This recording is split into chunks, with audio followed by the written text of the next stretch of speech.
What constitutes good feedback inspiring? Now, you might have experienced something along these lines. You hit a position successfully a few times in the gym, maybe even in competition, maybe submitted a few of your opponents, maybe even submitted someone more experienced than you, a higher belt, and yet your coach tells you to stop doing that it doesn't work. How do you deal with that as a beginner? Well, what's going on there? Well, the point there is that your coach has a wider understanding, has a deeper understanding of what good feedback means. The fact that as a white belt, as a beginner, you hit a position a few times on other beginners, it doesn't necessarily mean that the position works. It doesn't necessarily mean that it's something that is going to help you grow as an athlete and as a practitioner. Okay?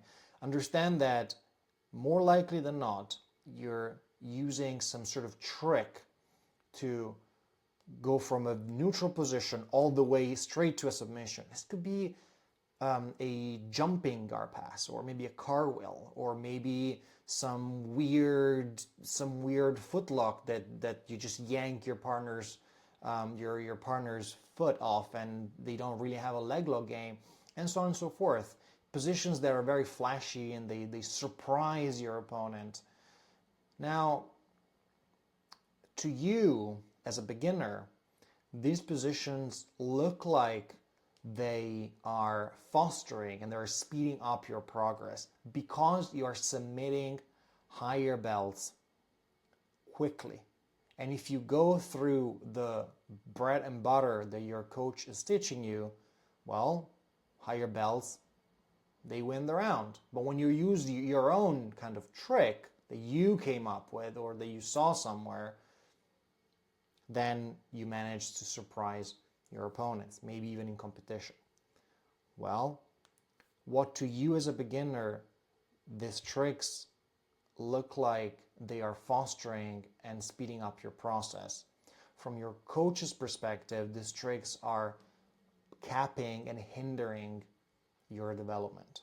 Okay, I'm going to play you a quick snippet from what Trevin Stevens says about tricks, which I think it's very inspiring. It's hard to get athletes to grow to an extremely high level when you allow them to use tricks and they're rewarded for it, because tricks only get you so far. Like, you can catch anybody once with a trick, but can you do it twice? What about the third time? What about the fourth time? So that's my whole point. Okay, and I think he's absolutely right. You perceive these positions as boosts. Your coach perceives them as barriers. Okay, the fact that something works on a white belt in your gym or in a local competition, it doesn't mean it will be a powerful tool to enhance your understanding and your just success in the sport of jiu-jitsu. Okay, and I know it's frustrating to hear this from your coach because it goes against your experience. And I understand that if you have a personal experience of a position that works even against higher belts, and you have someone that comes to you and says, no, your experience is invalid, you should just listen to me. I understand why that can be frustrating, because what a coach is doing there is invalidating your experience as a everyday practitioner.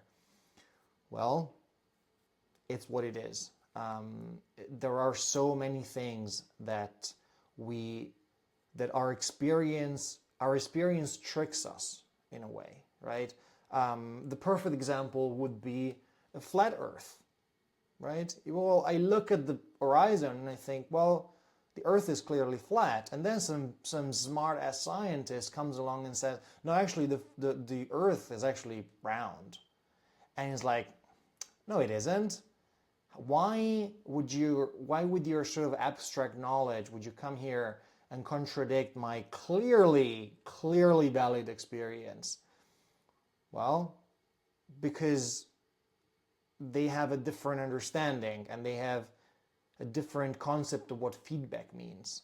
Your coach has an understanding of what feedback means based on years and years and years of experience, based on experience against people that are very, very good, against people that are really, really bad, against people that are maybe even professional athletes.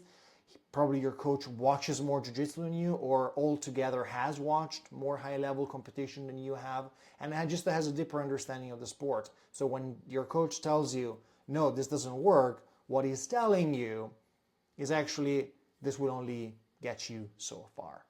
So listen to your coach, or the other option is do whatever you want, and at some point you will notice that maybe you are a purple belt and you got away with, you tricked your way into a purple belt, and now nobody falls for your tricks anymore.